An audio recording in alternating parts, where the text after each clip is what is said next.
নমস্কাৰ সমূহ সেউজ প্ৰেমীকে পুনৰবাৰ নতুন এটা ভিডিঅ'লৈ স্বাগতম জনাইছোঁ। সন্মুখত বিগনিয়াৰ এটা বক্স আৰু ইয়াৰ আগৰ যিটো ভিডিঅ' বিগনিয়াৰ ওপৰত দিয়া সেই ভিডিঅ'টোত আপোনালোক সকলোৱে ইমান মৰম দিছে। বিশেষকৈ বহুতো নতুন সেউজ প্ৰেমীৰ লগত কথা হৈছে, যোগাযোগ হৈছে আৰু চিনা পৰিচয় ঘটিছে। এই বক্সটো মই পঠিয়াইছিলোঁ ডিব্ৰুগড়ৰ এগৰাকী বিগনিয়া কালেক্টৰ তেখেত, আৰু তেখেতে মুঠ 6টা বিগনিয়া সংগ্ৰহ কৰিছে মোৰ পৰা। ঠিক তেনেকৈ ঘৰলৈ অহা লোকসকল বা বিগনিয়া বুকিং হৈ আছে বহুতখিনি, তাৰ মাজে মাজে নতুন বহু লোকে বিচাৰি আছে। গতিকে এইকেইদিন বিগনিয়াময় হৈ আছে চৌদিশ। তাৰ পাছতেই এইটো হৈছে মোৰ নিজা সংগ্ৰহৰ প্লাণ্ট ফাইলোডেণ্ড্ৰন প্ৰিন্স অফ অৰেঞ্জ। আৰু আপোনালোকে জানেই মই ইহঁতক মানে চুবলৈতো বাদেই চাবলৈও সময় পোৱা নাছিলোঁ মাজতে বহুকেইমাহ। কিন্তু এই সময়খিনিতো ইহঁতে মোৰ হাতৰ পৰশ নোপোৱাকৈও কিন্তু বৰ ধুনীয়াকৈ লহপহকৈ বাঢ়ি আছে। অৱশ্যে আশে পাশে বৰ বেছি মন নকৰিব, যথেষ্ট অপৰিষ্কাৰ হৈ আছে গোটেই মানে কাষবিলাক। তথাপি তাৰ মাজতে প্লাণ্টছখিনিয়ে যথেষ্ট মোক সুখী কৰি ৰাখিছে, শান্তি দিছে। এইটো হৈছে মোৰ সংগ্ৰহ পাৰাইছো ভাৰ্ডে ফাইলোডেণ্ড্ৰন। পাতৰ আকাৰ চাওক আৰু ভেৰিগেশ্যন চাওক, ইমান ধুনীয়া হৈছে। আজিহে মানে মই এনেকৈ চাই থাকোঁতে দেখিলোঁ হঠাতে এই প্লাণ্টছখিনি, আৰু পটককৈ মোবাইলটো হাতত আনি ভিডিঅ'টো কৰি ৰাখিলোঁ।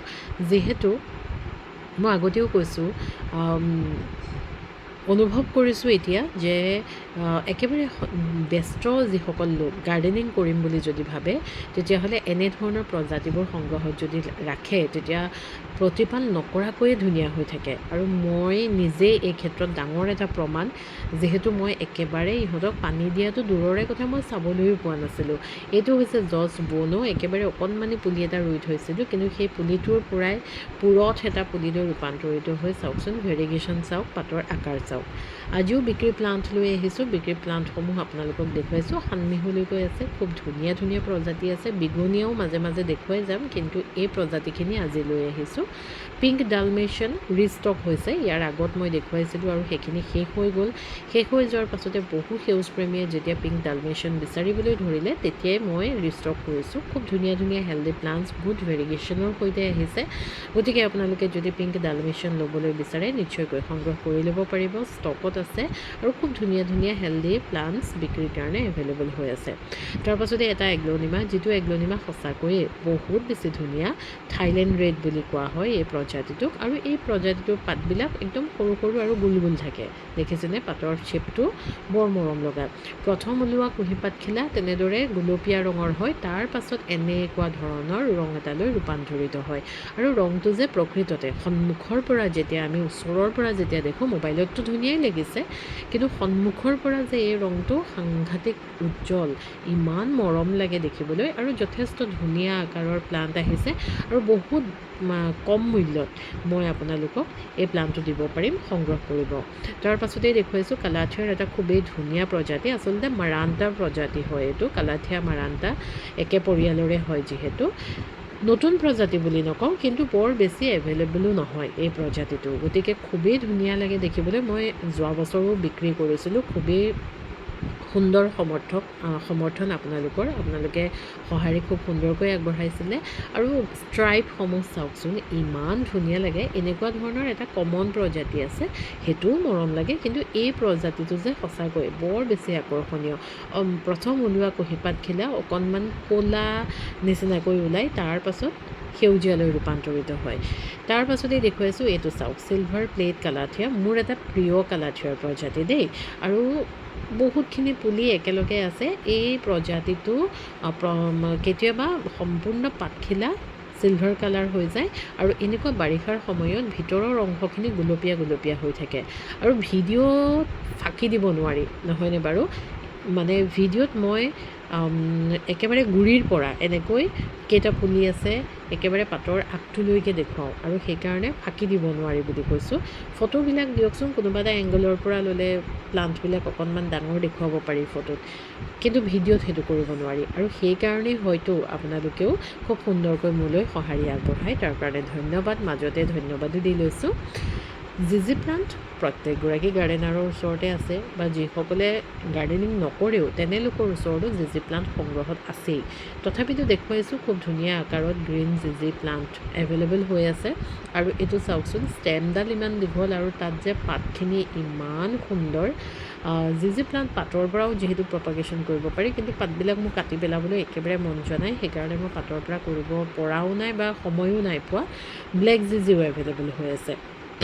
ব্লেক জিজিখিনিও যথেষ্ট পোখা আছে আৰু খুব ধুনীয়া ধুনীয়া আকাৰত আপোনালোকে ল'ব পাৰিব আৰু অতি কম মূল্যত। ব্লেক জিজি আপোনালোকে অতি কম মূল্যত মোৰ পৰা সংগ্ৰহ কৰিব পাৰিব।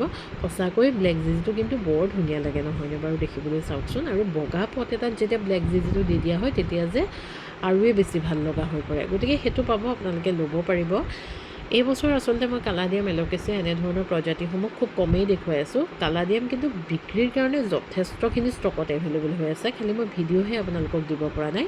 তাৰ মাজতে এইটো এল'কেচিয়া, বেম্বিনো এল'কেচিয়া খুব হাৰ্ডি প্ৰজাতি হয়। এল'কেচিয়া বুলি ক'লেই অকণমান ডেলিকেট থাকে বুলি আমি ভাবোঁ, কিন্তু এই প্ৰজাতিটো খুব বেছি হাৰ্ডি হয়। কালাডিয়ামৰ দৰেই এই প্ৰজাতিটো সদায়ে খুব সুন্দৰ হৈ থাকে আৰু জীয়াই থাকে। খুব ধুনীয়া ধুনীয়া প্লাণ্ট বিক্ৰীৰ কাৰণে এভেইলেবল হৈ আছে। আৰু পাতৰ শ্বাইনিংটো বিৰাট বেছি মৰম লগা, খুবেই আকৰ্ষণীয় হয়। বেম্বিনো এল'কেচিয়া আপোনালোকে যদি সংগ্ৰহ কৰিবলৈ বিচাৰে নিশ্চয়কৈ কৰি ল'ব পাৰিব। ফাইলোডেণ্ড্ৰন, আৰু মোৰ আটাইতকৈ প্ৰিয় প্ৰজাতি কি? ফাইলোডেণ্ড্ৰন। গতিকে ফাইলোডেণ্ড্ৰন আপোনালোকক নেদেখুৱাম তেনেকুৱা ধৰণৰ কিবা কথা থাকিব পাৰে জানো? খুব ধুনীয়া এটা প্ৰজাতি, মোৰ খুব ভাল লগা এটা প্ৰজাতি। গল্ডেন ৰিং অফ ফায়াৰ আপোনালোক বহুলোকেই মোৰ পৰা সংগ্ৰহত ৰাখিছে আৰু হয়তো সেই প্লাণ্টছখিনি যথেষ্ট ডাঙৰো হ'ল নহয়নে? তথাপিতো কিন্তু এই প্ৰজাতিটোৰ ডিমাণ্ডটো কমি যোৱা নাই, যিহেতু ইয়াৰ সৌন্দৰ্যটোৱেই তেনেকুৱা। ইমান মৰম লাগে, প্ৰথম ওলোৱা কুঁহিপাতখিলা একদম কোমল ৰঙৰ থাকে আৰু বিশেষকৈ ইয়াৰ পাতৰ যিটো কাষ, সেই কাষটোৰ কটা কটাখিনি বৰ ধুনীয়া লাগে, একদম সুন্দৰ এটা শ্বেপত কাট খাই থাকে। Golden ring of fire plant খুব ধুনীয়া আকাৰত, যথেষ্ট হেল্ডি প্লাণ্ট বিক্ৰীৰ কাৰণে এভেইলেবল হৈ আছে। আপোনালোকৰ যদিহে নাই, ল'বলৈ বিচাৰে নিশ্চয়কৈ ল'ব পাৰে। প্ৰথমতে মোৰ নিজা সংগ্ৰহ প্ৰিন্স অফ অৰেঞ্জটো দেখুৱাইছিলোঁ আৰু তাৰেই প্লাণ্ট এয়া বিক্ৰীৰ কাৰণে এভেইলেবল হৈ আছে। পাতৰ ৰং চাওকচোন কেনেকুৱা সুন্দৰ। গতিকে তেনেকুৱা ধৰণৰ এটা প্লাণ্ট আমি যদি কিনিবলৈ যাওঁ, মই যিটো আকাৰৰ মোৰ নিজা সংগ্ৰহটো দেখুৱালোঁ, যথেষ্ট দাম পৰি যায়। কিন্তু এনেধৰণৰ আকাৰত আপোনালোকে কিনি লগাই ৰাখক, এইবোৰ মৰি যোৱা প্লাণ্ট নহয়, সদায়েই সিহঁতি ধুনীয়া হৈ থাকে। গতিকে আপোনালোকে কিনি ৰাখক, খুবেই ধুনীয়া প্ৰজাতি প্ৰিন্স অফ অৰেঞ্জৰ ধুনীয়া ধুনীয়া হেল্ডি প্লাণ্ট বিক্ৰী হৈ আছে, আপোনালোকে নিশ্চয়কৈ লওক। তাৰ পাছতে একদম শেষত দেখুৱাইছোঁ আজিৰ ভিডিঅ'টোৰ মুখ্য আকৰ্ষণ, যিটো ফাৰ্ণ প্ৰজাতি নেকি বিচাৰি বিচাৰি মই এসময়ত হাহাকাৰ কৰি আছিলোঁ আৰু ইমান বেছি দাম। এইবছৰো দেই যথেষ্ট দামত কিন্তু এই প্ৰজাতিটোৰ ফাৰ্ণ বিক্ৰী হৈ আছে, কিন্তু মই বহুত কম মূল্যত আপোনালোকক দিবলৈ চেষ্টা কৰোঁ, আপোনালোকে ভালদৰেই জানে। গতিকে আপোনালোকেও সংগ্ৰহ কৰিব পাৰিব। আৰু যিসকলেতো চিনি পাইছে, গম পাইছে এইটো কি ফাৰ্ণ হয়, ষ্টেগন ফাৰ্ণ। ষ্টেগন ফাৰ্ণ ইতিমধ্যে কিন্তু অফলাইনৰ সেউজপ্ৰেমীয়ে সংগ্ৰহো কৰিছে, আপোনালোকক মই আজি দেখুৱাবলৈ সময় মিলিছে। গতিকে আপোনালোকে ষ্টেগন ফাৰ্ণ খুব সুন্দৰ এটা প্ৰজাতি আৰু ইয়াৰ যিটো প্ৰকৃত সৌন্দৰ্য, মই ৰেফাৰেঞ্চ ফটো দি দিছোঁ, আপোনালোকে চাই লওক কিমান ধুনীয়া লাগে। একদম আনকমন এটা ফাৰ্ণৰ প্ৰজাতি, বিৰাট বেছি ধুনীয়া আৰু এটা ৰেয়াৰ প্ৰজাতি হয় ফাৰ্ণৰ। গতিকে আপোনালোকে এই প্ৰজাতিটো সংগ্ৰহ কৰক, খুব ধুনীয়া দামত ল'ব পাৰিব আৰু সকলোৱে ল'ব পৰা দাম এটাত এভেইলেবল হৈছে।